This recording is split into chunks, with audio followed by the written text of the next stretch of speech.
Antes de começar, muitas graças, é um prazer estar aqui em Talca. Tinha ganas de conhecer a escola também, já a conhecemos há tempo. E para nós outros, da escola da cidade, é uma referência e será um prazer depois. Estamos tentando de dar término a um convênio entre as escolas para tê-los mais próximos em São Paulo. Perdão por mi portunhol, espanhol muito malo. Só contar duas anedotas para ficar um pouco mais tranquilo. Que sempre que recebemos pessoas na escola, ou seja na escola da cidade ou na FAUSP, onde sou professor também, quando chega um gringo e começa a falar inglês, nem pergunta se sabemos ou compreendemos a língua. Quando chega um irmão e começa a falar espanhol, não pergunta. E nós outros, pelo contrário, quando chega um italiano, lo mesmo, passa o mesmo. E nós outros brasileiros somos muito colonizados, porque quando salimos, temos que falar inglês mais perfeito que Shakespeare. Quando vamos em Itália, temos que falar em italiano. Quando vamos aqui aos países da América do Sul, também temos que tentar falar o espanhol, que é o portunhol. Isso que hacemos. Eu estava em Argentina há algum tempo, falando em portunhol. E aí, um puto esforço para falar bem. E aí chegou este amigo argentino, Álvaro, olha, que incrível, eu compreendo todo o português que tu está dizendo. Eu falei, mas olha, eu estou há 3 dias, não falo português, eu estou falando, tentando, ou seja, sei que não falo espanhol, mas isto que, perdão por isso. Bem, tenho aqui uma apresentação que não é curta e vou tentar, por isso, fazê-la o mais rápido possível para depois conversarmos, incluso com Nicolas, antes de que tenha que partir. Creio que esta é uma imagem óbvia, mas é importante para situar São Paulo, para aqueles que não sabem exatamente onde estamos. Mas mais importante que isto é falar sobre nossa condição. Creio que são condições muito similares, no entanto, como o músico cubano Silvio Rodríguez costuma ou diz em sua canção, diferente, pero lo mismo, pero não é o mesmo, pero é igual, porque condições, claro, estamos na mesma placa, na placa sul-americana, temos a sorte de esta porção de terra deste continente estar no meio da placa, ou seja, não temos tantos eventos como vós outros, e por quanto, claro, há este contato com a placa de Nazca que hace esta maravilha que se chama Los Andes, onde estão. Mas me parece que essa condição de mirada de um território, da vastidão do território, da dimensão de tudo isso, são coisas que são muito similares. Uma coisa muito importante que passou aqui em Talca foi a generosidade da acolhida. Nós pudemos fazer em 2 dias um percurso desde o mar, desde o Pacífico até a montanha, a sierra, e como quem hace uma sessão deste território onde vosotros vivem. E é muito impressionante perceber esta condição de trabalhar neste lugar e que temos algo de similar. Me acordo de Lina Bobardi, Lina Bo, quando falava sobre a América, sobre o Brasil, sobre esta ideia de território, de vastidão.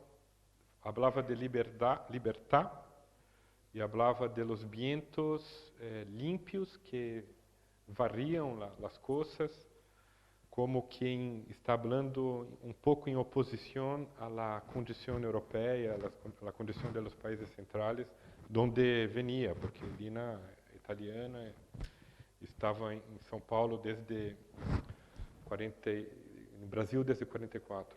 Em São Paulo, não sei exatamente, creio que 48.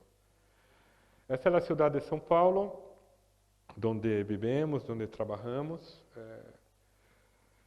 É uma cidade que, com 100 quilômetros de largo, 40 de ancho, não? E, claro, há muitos problemas aí basta viver aí para saber quão difícil e quão duro é a condição. Esta parte aqui mais abaixo é a Isla de Santos, o Puerto de São Paulo, que é uma das um dos motivos que São Paulo é esta cidade de 20 milhões de pessoas, a parte econômica. Mas uma coisa que é interessante é que Santos se queda a 700 metros de São Paulo, perdão, São Paulo se queda a 700 metros do nível do mar. Estamos a 60 quilômetros do mar. E isto é muito impressionante. Isto é uma falha, não é exatamente Los Andes, mas é uma falha geológica de, sei lá, 100 milhões de anos, que separou a Terra do mar. E por isso há coisas interessantes. São Paulo é parte de um caminho para o interior do continente, e o desenvolvimento da cidade, basicamente, a cidade que está fundada desde 1540, o desenvolvimento se dá no século XX, quando passamos de 30 mil pessoas para 12 milhões de pessoas, e a grande cidade de São Paulo, todos os municípios agregados, 20 milhões de pessoas. E pouco, esta é a razão deste desenvolvimento, que é a ferrovia e toda a produção desde o interior passava por la cidade para chegar hasta Santos. Então, a infraestrutura, o dibujo de los rios. Esta é a cidade de São Paulo em 30, com 1 milhão de pessoas, 1930. E a cidade de São Paulo hoje, com uns 20 milhões. É uma cidade, sim, uma cidade que encanta ao mesmo tempo que há muitos problemas e que são desafios para nós outros arquitetos. Dos desafios, creio que São Paulo é uma cidade quase que desprovida de áreas verdes, desprovidas, mais que isto, desprovidas de espaços públicos que tenham a dimensão, a condição de agregar a vida das pessoas. São poucos parques. O maior é este que todos devem conhecer, que é o Parque de Ibirapuera, mas é muito chico perto de tudo isto. A cidade universitária e os rios, quase todo o espaço está ocupado. Pouco em razão da propriedade privada, e por isso tudo é construído. Este é um problema, porque creio que quando és arquiteto aqui nesta cidade, tu tienes que falar sobre o vazio. Penso que ser arquitetura nessa cidade é um pouco pensar na construção desse vazio, como que a arquitetura, mais que ocupar um espaço, garantizar que este espaço vazio se mantenha e generar, por exemplo, espaços públicos. Esse é o edifício onde está nossa oficina. E, portanto, esta é uma das questões que trabalhamos. Outra coisa importante é a ideia de escola. Essa é a escola a Escola de Arquitetura e Urbanismo da Universidade de São Paulo, onde fui aluno e sou professor agora.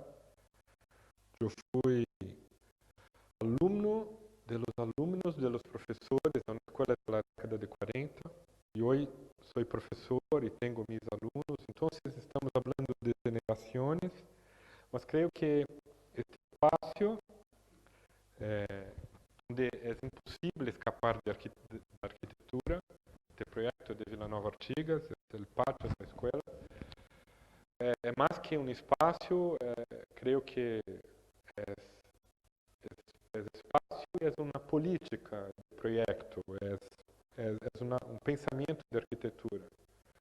Uma coisa que, quando estudei aí, estava no meio da ditadura militar, quase estava ao final do processo da ditadura e, ao mesmo tempo, estávamos recebendo desde os países centrais a ideia que a arquitetura correta era a arquitetura pós-moderna.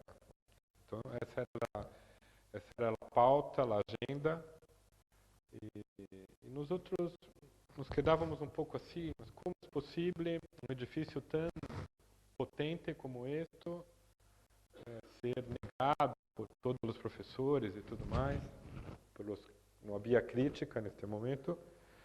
E um grupo de arquitetos, nós outros estudávamos esta arquitetura que o Brasil havia produzido nos anos 60, 50, antes da ditadura, porque depois a ditadura correspondeu a um processo de destruição cultural e de aproximação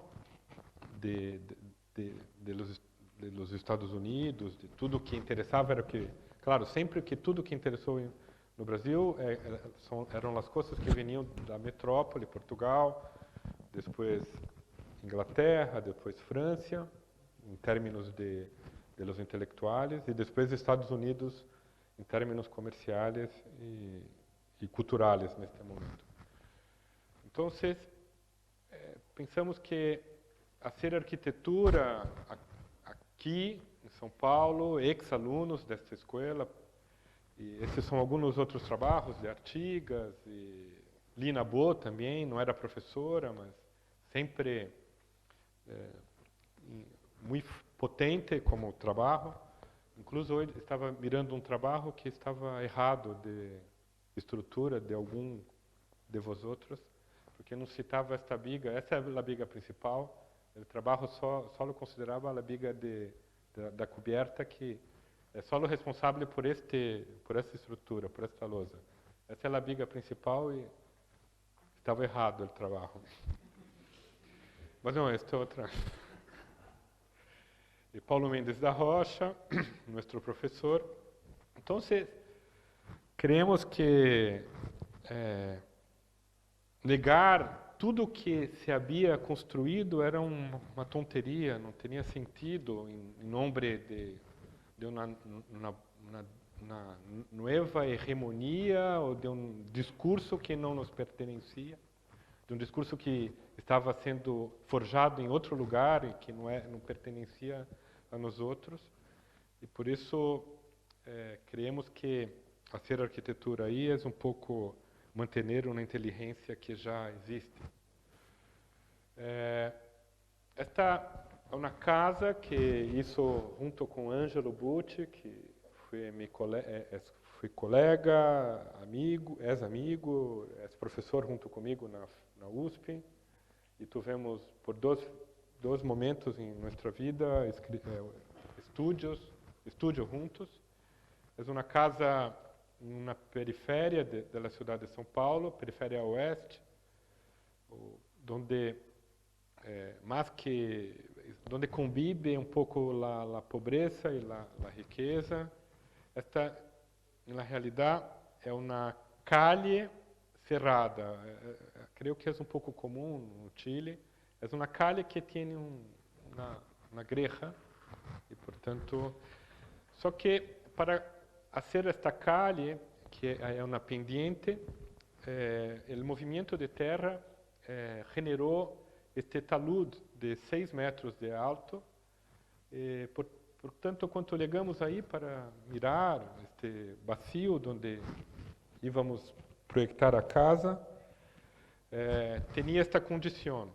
E a ideia era manter ao máximo esta condição, porque as outras casas que faziam uma lousa por acá para construir um solo artificial e construir, portanto, a casa no mesmo nível da calle.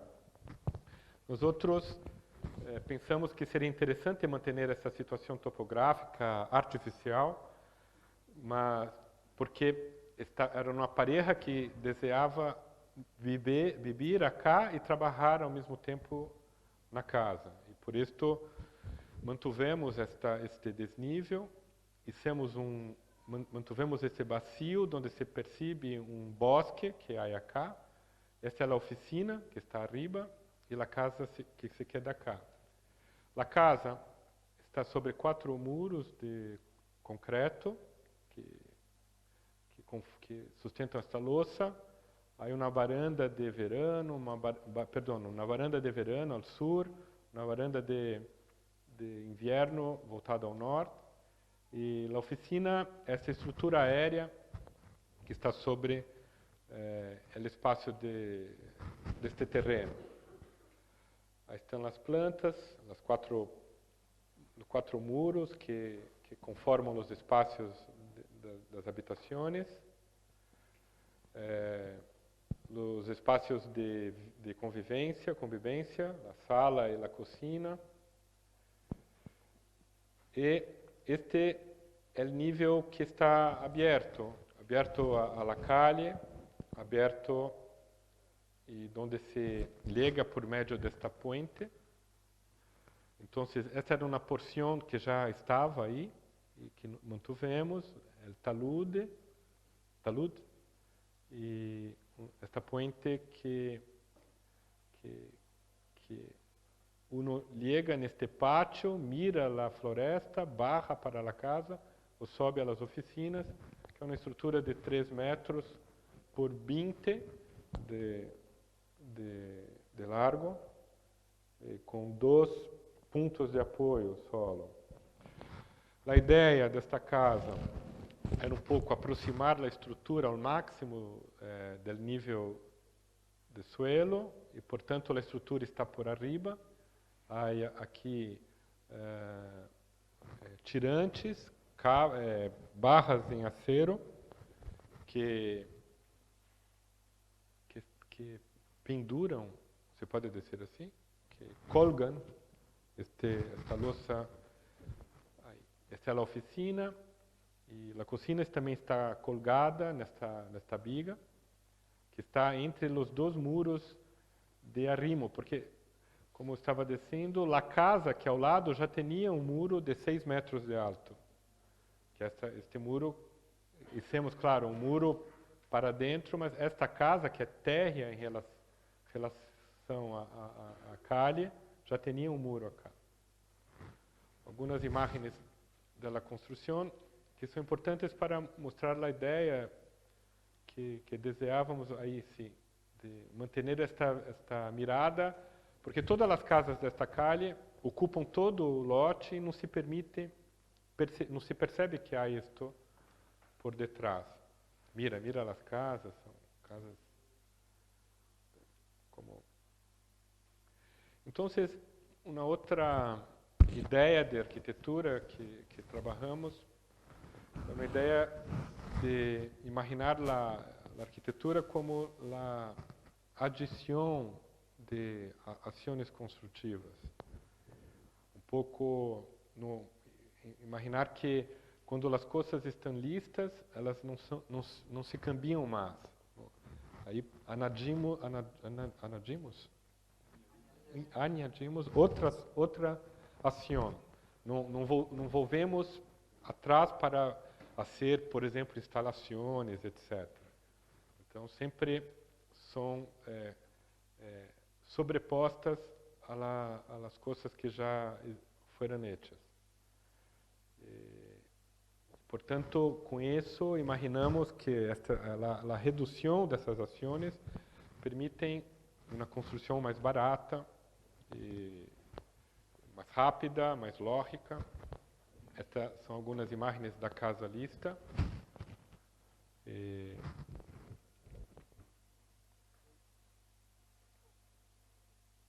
Esta é a ideia da sala que se abre, não há carpinteria, os vidros estão aplicados e há uma estrutura aqui em acero, onde há 3 vidros que correm juntos, com a estrutura não estão exatamente encaixados, mas isso é um pouco importante também porque creemos que desta forma a obra e há coisas que o clima permite, que não é como acá, não hace tão frio, são poucos dias de frio, então é possível encajar o vidro está aqui e aqui está suelto, aí 5 centímetros onde o aire entra livremente aí por abaixo. Está um pouco depois desta casa, eu estava trabalhando com 2 alunos e hoje João é meu sócio e Juliana é sócia de Ângelo Bucci. E é uma pareja, então são trocas. E este é um concurso que fizemos neste momento e foi importante porque por meio desse concurso que eu e João começamos a construir a ideia de mantermos um estúdio juntos. É um concurso, está na cidade de Sabará. A cidade de Sabará é uma cidade histórica que se queda muito cerca de Belo Horizonte, no estado de Minas Gerais. E era o Museu de Ouro, que é uma casa. Este era o espaço da intervenção. O Museu de Ouro de Sabará é a primeira casa que Lúcio Costa, quando começou a trabalhar para o governo brasileiro na década de 40, é a primeira casa que foi investigada por este Instituto de Patrimônio Histórico e Artístico Nacional, IPHAN. Este concurso era muito sencillo porque era uma galeria de exposição, esta era a casa, o museu, e era um anexo deste museu. E para garantizar, não se poderia remover nenhuma árvore, para garantizar a manutenção deste jardim, nós outros em português falamos quintal urbano. A ideia era construir 2 muros em hormigão, 3 metros por 30, e todo o programa se concentrava neste espaço para liberar o espaço restante. Então, é uma linha onde está tudo, que conforma um outro espaço entre a casa existente e o anexo. Muito sencillo,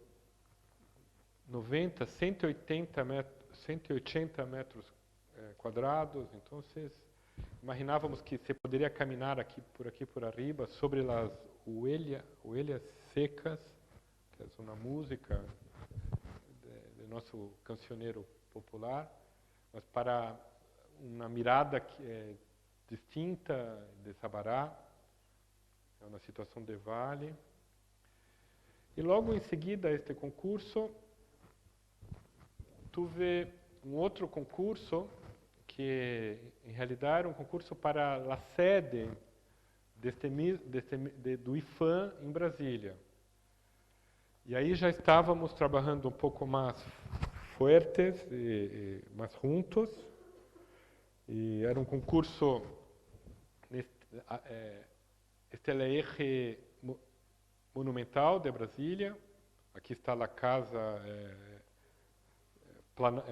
Alvorada, o Palácio da Alvorada, onde vive o presidente, a presidenta. Então, era neste ponto, junto a uma nova puente. Este concurso, só para ir construindo esta imagem, esta ideia,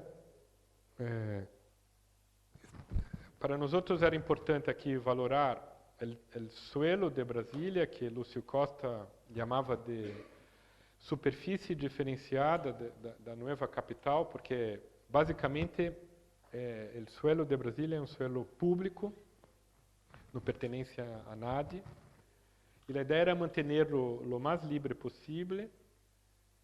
E, ao mesmo tempo, as normativas de Brasília são muito rígidas, então não se pode construir acima de determinados gabaritos. Neste caso, era quase 12 metros de alto, e por isso era necessário que todos os serviços, os laboratórios, se quedassem aqui por abaixo.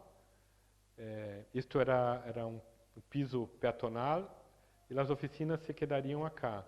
Para que essa estrutura fosse possível, a ideia era construir duas paredes de 3 metros de distância por 110 de ancho.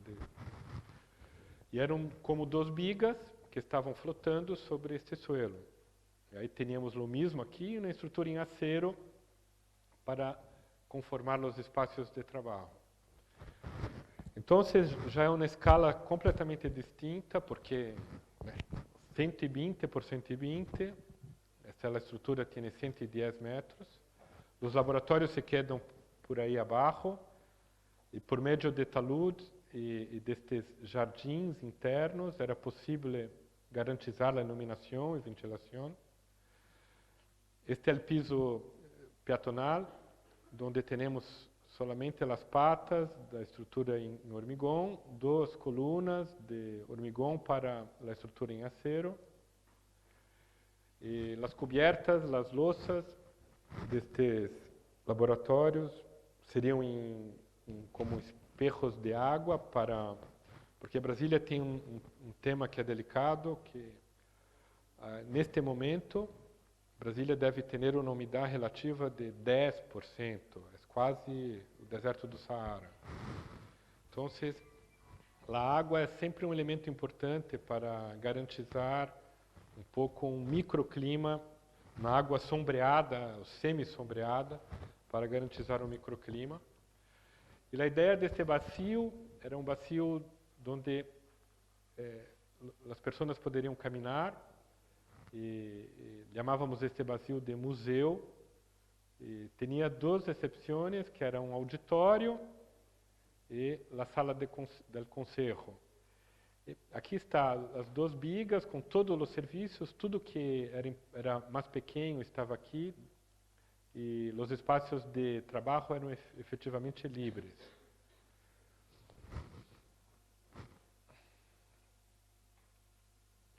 Então, aqui, nessas sessões, se percebe a proposta, 2 bigas, uma estrutura em acero, uma treliça. Aqui tinha quase 7 metros de alto, então era uma estrutura muito sencilla no sentido de como se comportar estruturalmente. Em alguns momentos não ocupávamos a biga, e por acá entrava uma luz para marcar o acesso de los bloques, eram 4 bloques na planta inferior. E, mais uma vez, a ideia de uma arquitetura hecha por adição de ações construtivas. Neste mesmo momento, uma demanda de uma outra escala, mas com as mesmas ideias, era uma casa muito cerca da Universidade de São Paulo para uma pareja de professores, neste barrio, que está aqui. Esta é a Universidade de São Paulo, aqui está a faculdade, a Escola de Arquitetura, a Escola de História, onde esta pareja é professor. E é um bairro residencial, onde vivem hoje intelectuais e tudo mais, artistas. E a mulher tinha uma questão que não tinha nunca vivido em uma casa, só em departamentos, e tinha esta questão de segurança. Um pouco o partido respondia a esta questão. A ideia era que toda a casa se concentrasse nessa construção de 2,5 metros por 20. E aqui teníamos 5 metros de vazio, onde desde a calle se poderia olhar para tudo, para dentro e saber tudo que esta pareja tem, ou seja, nada. Isto era a segurança, era isto, era a visibilidade. E em esta parede, os 6.500 livros se quedariam aí. Que eles têm livros, e quando começarem a roubar livros, será um momento mágico da existência de nossa sociedade. Então, a ideia é que os livros se quedam acá, e a casa, neste momento, a legislação de São Paulo permitia uma construção em 3 pisos, hoje não é mais possível isto. E foi por muito pouco que não hicimos a casa, porque a calle está cá, tem uma pendiente, mantuvemos este desnível e, portanto, se barra, há um espaço. Essas são as imagens que hicimos para a pareja. Então, se barra, isto é uma contenção, toda a casa está quase 2,80 metros bajo a calle. Aqui temos, portanto, todos os serviços, 2,5 metros por 20, 5 metros por 15 está a sala, os espaços de estar, e aí as habitações de los hijos, um piso em acero para ligar hasta os livros, e o piso de la pareja, que há uma mirada muito interessante para a cidade de São Paulo. Este é um ponto alto da cidade, quase a mesma altura da Avenida Paulista, que está na cota 820. E mais arriba, a louça, como são professores universitários, não tinham muito pressuposto, a ideia de não fazer a impermeabilização, e mantuvemos por isso a concretagem, a água, e a ideia é que a água é importante também para garantizar que o sol não haga que dilate, contraia, sempre está mantenida. E a ideia de ocupar este espaço aqui de arriba como uma espécie de praça ou mirante da cidade. Mais algumas imagens para convencer. E a construção é o mesmo, uma construção onde a casa vai se quedando lista, não sei, são bloques de concreto, e depois todas as instalações não estão no mesmo plano, sino em outro plano, são todas aparentes, e a casa vai quedando lista, a estrutura metálica é agregada, os cierres, e algumas imagens. A casa não está lista até hoje, porque não tiveram plata para terminá-la, mas estão já vivendo aí há 3 anos. E o mesmo piso que vosotros utilizaram no estábulo. Nós outros falamos ladrilho, que para nós outros ladrilho é isto, é piso e hidráulico, porque é uma prensa hidráulica que é um piso de cimento, de concreto, rojo. Então, esta é a casa.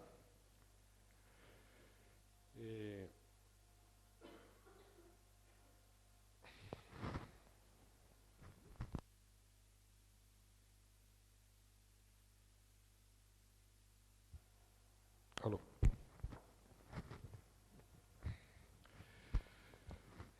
E neste processo, em 2008, nós outros somos apenas 5 arquitetos trabalhando juntos, e pequenos, uma oficina muito pequena.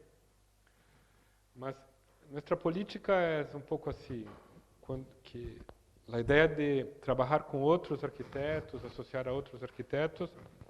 E havíamos já feito um concurso com Luciano, um outro concurso para Brasília, e invitamos a este arquiteto para fazer esse concurso com nós outros em 2008. E é um concurso que se quedava na área que se quedava junto ao eje rodoviário habitacional, em um setor que está destinado aos equipamentos públicos e agora privados, junto às embaixadas, junto a esta primeiro puente de Brasília, que é um projeto de Oscar Niemeyer. E era uma área também grande, era uma outra escala, 100%, era este, eram os dois últimos terrenos que pertenciam à Nova Cap, que foi a empresa que hizo a promoção imobiliária da cidade de Brasília. Então, esta empresa de capital público, pero privada, que se chama Sebrae, como o SESC, comprou estes dois terrenos em um concurso público, um leilão público. E essas são malditas antenas de telefonia celular. Esta está dentro desta área de um hospital público e esta estava dentro da área adquirida. E era muito interessante essa situação, porque se pode mirar o Lago Paranoá, a Ponte de Niemeyer. E por isso, quando fizemos esse concurso, a ideia era um pouco persistir nas ideias que tivemos para o projeto de IFAM, que era manter o chão de Brasília livre, colocar todo o programa público do Sebrae por abaixo, os parqueos aqui mais abaixo e as oficinas aéreas. Por acá, como estamos dentro do bloco de vivienda, as normativas eram mais rigorosas, 9,5 metros até este ponto. E depois que fomos saber por que as pessoas não fazem isto em Brasília, que são espaços abertos no térreo, porque em Brasília as normas fazem com que este espaço seja contabilizado para términos de aproveitamento. E que para nós outros parecia uma tonteria. É por isso que em Brasília todos os edifícios contemporâneos chegam até o suelo e tem uma portita. Para nós outros parecia uma tonteria, porque todos os demais edifícios históricos de Brasília estão sueltos deste suelo. Então, a ideia cá é muito cerca das ideias anteriores. Todos os serviços, tínhamos 2 paredes de hormigão e todos os serviços se quedam aí, essas paredes. Como isto era um espaço não edificante, teníamos, na realidade, três testadas ou fachadas, elevações. E esta, para o hospital público, era mais regular e por isso ubicamos acá a calle interna para acessar a os estacionamentos. Depois do concurso, o Sebrae nos pediu piso mais para parqueio, mas aqui, nesta sessão, você pode perceber o que estamos dizendo. A estrutura, os serviços se quedam entre duas paredes, e há uma estrutura em acero a partir do térreo, deste piso térreo superior, e deste piso para baixo é uma estrutura em hormigão. Aqui temos 7,5 metros e no outro sentido 9 metros. Portanto, temos espaços de oficina com 18 metros livres por 60 metros, por 75 metros, e todos os serviços se quedam nesta estrutura em hormigão. Uma das ideias de Sebrae era que o concurso previa uma construção em 18 meses. Ao final, conseguimos fazê-lo em 20 meses. Está bueno. Este é o piso livre. Em termos de processo de aprovação legal, tivemos que dizer que isto eram os reservatórios de incêndio e, portanto, reserva técnica e não são contabilizados. Tivemos que dizer que isto eram galerias e, portanto, espaços não contabilizados. E assim foi. Tivemos que construir um argumento para permitir que isto fosse possível. E quando pensávamos que isto cambiava de alguma forma a legislação de Brasília, tivemos depois a notícia que Brasília não vai mais permitir fazer isto. Menos mal. Todos os espaços comuns ou de atividades comuns, classes, um espaço multiuso, conselho, biblioteca, cafeteria, refeitório, auditório, TV, se queda neste térreo inferior, serviços, na calha de serviços, e mais abaixo outros serviços e parqueio. E aqui a seção, 9 metros, 18 metros, essa estrutura em acero, a ideia de fazê-la como uma montagem, porque tínhamos este prazo muito curto de construção. Era uma das condições deste concurso. Foi um concurso em 2 fases, que é interessante porque estamos tentando construir no Brasil esta ideia de que as obras públicas têm que ser concurso. Este, por exemplo, era um concurso organizado pelo Instituto de Arquitetos de Brasília e que agora está mais desenvolvido. Não tínhamos neste momento, agora os concursos são todos upload direto, não se produz os painéis. Se envia os dibujos via internet hasta as 12 horas da noite da fecha determinada. E neste concurso, por exemplo, na primeira fase eram 4 lâminas de A3, que era muito chiquita, e todas em preto e branco, não podia ter color, e podia ter somente 4 imagens, 4 perspectivas, e depois na segunda fase, como eram 3 equipes, eram 8-0, aí era um pouco mais desarrollado. A obra quase pronta, já está lista há 2 anos, e um pouco a ideia de transparência do edifício.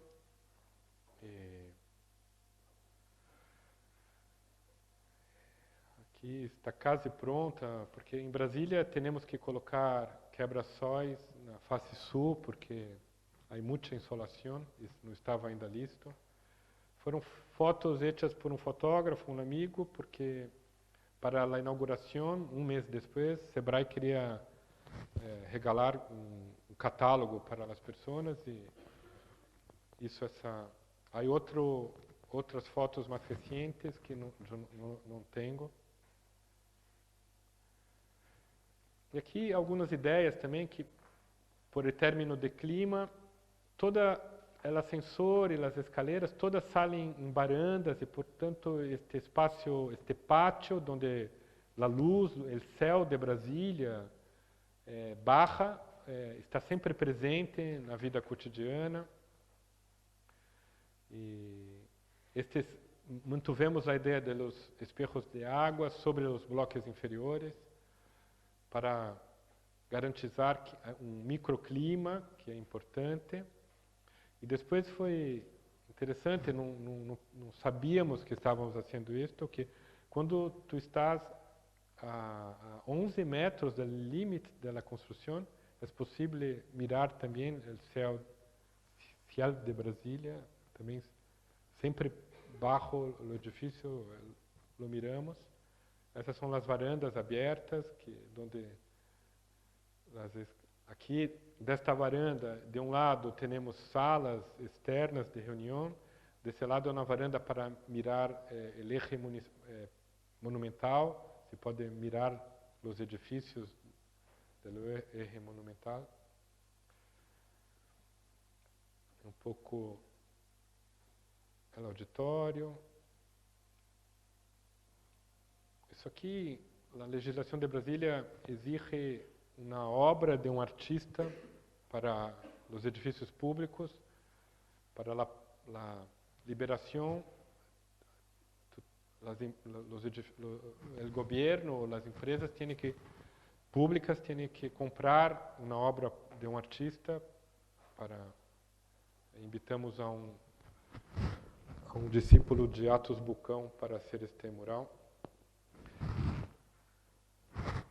E nosso trabalho em São Paulo tem algumas oportunidades que são importantes. Estes pontos blancos são escolas que o governo construiu na periferia da cidade de São Paulo. E fomos invitados para ser 2 escolas. Estes não eram concursos, porque eram muitas escolas. E esta Secretaria de Educação invitou a muitos oficinas e estúdios jovens de São Paulo. E, no nosso caso, estávamos nesta área norte da cidade, na periferia, junto a um dos limites naturais da cidade, que é se chama Serra da Cantareira, que é uma montanha baixa, perto de todos os outros, mas com 2.000 metros de altura. Então, quase limite da cidade, e tinha cá uma escola. A proposta do governo do estado era que eles estavam fazendo? Tirando uma parte da escola, esta era a cancha deportiva. Tivemos que projetar uma nova cancha deportiva, metiam um muro acá, separavam e diziam: mira, este é o espaço que vocês têm para projetar a nova escola. Temos um problema aí que a cancha desportiva, aquela que vimos, na realidade, era utilizada por os traficantes deste bairro. Os alunos da escola não podiam utilizar a cancha. E quando estávamos fazendo o projeto, a Fundação para o Desenvolvimento da Educação desejava que esta cancha estivesse sobre a escola. E para nós isto não era possível, porque imaginávamos que a cancha deveria estar ao mesmo nível da calle para generar um conflito entre os traficantes e o Estado, a escola, e para que fosse possível uma convivência entre estes grupos. Portanto, a ideia era como extensão desta calle, fazer uma praça ao nível da calle, que era a cancha deportiva. E a escola, portanto, tinha 2 bloques que se associavam por meio de uma estrutura em acero colgada nestas vigas aqui. É importante dizer que, para ser todas as escolas que vimos aí, todos os arquitetos tinham que trabalhar com a mesma estrutura, os mesmos elementos estruturais. E o mais interessante é que todas as escolas são muito distintas. Estes painéis são as louças de concreto protendido que fazem os pisos e por acá metemos para resguardar um pouco este espaço desta praça. A ideia era invitamos a um artista de São Paulo, um artista que faz essas coisas, um grafiteiro que faz grafite para ser A ideia original todos estes muros eram negros para serem suporte para também os estudantes fazerem e não foi possível porque éramos obrigados a utilizar as cores do partido político que estava à frente do governo neste momento. Não era possível, por exemplo, usar rojo, porque rojo era do partido do Lula, mas utilizamos aí, dissemos que era marrom, e eles pintaram, depois... Portanto, essa é a estrutura, 11 metros, 22 metros, era uma estrutura que todos os arquitetos trabalharam. Neste momento de transição entre os 2 bloques, a viga metálica colga estes pisos em acero também.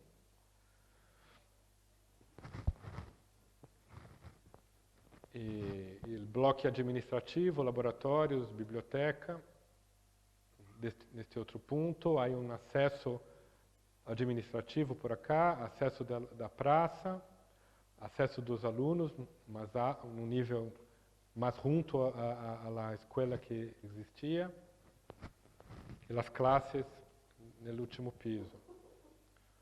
Propusemos essas estruturas em pinos tratados, como há aqui em Chile, um tratamento em cobre, e os outros falamos autoclavado, e aqui sempre o mesmo.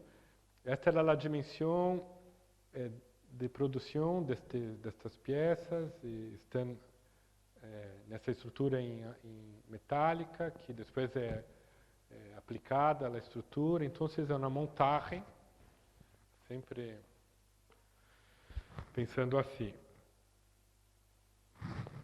E, pouco tempo depois, uma outra demanda, mais lejos de São Paulo, mas em uma cidade que se chama Sorocaba, que se queda a 100 quilômetros da cidade de São Paulo. E, em realidade, na periferia da cidade de Sorocaba, uma cidade que se chama Votorantim, na periferia de Votorantim, quase em um espaço rural, uma escola que agora esta fundação que contrata os arquitetos queria, queremos fazer uma escola sem ascensor, com apenas 2 pisos, térreo, mas um primeiro piso.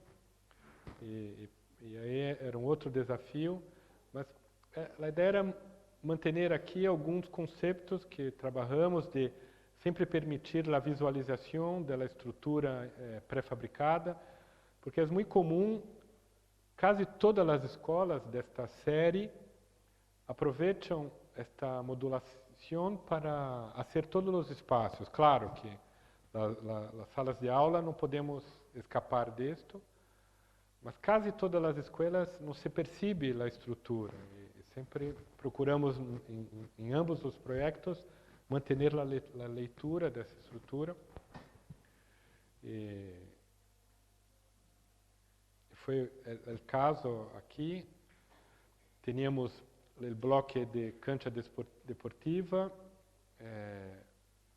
e um espaço entre o bloco de ensinança, o bloco deportivo, com era uma obrigação, uma norma em Brasil, todos os edifícios públicos têm que ser acessíveis, creio que aqui também.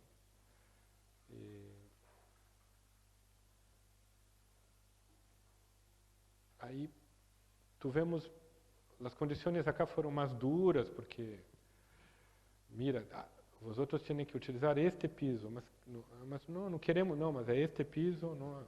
Então, fomos trabalhando, mas a ideia de fazer uma praça, de recuar a greja que cerra os espaços da escola, abrir uma praça para este bairro, que é um bairro pobre, nessa cidade do interior de São Paulo,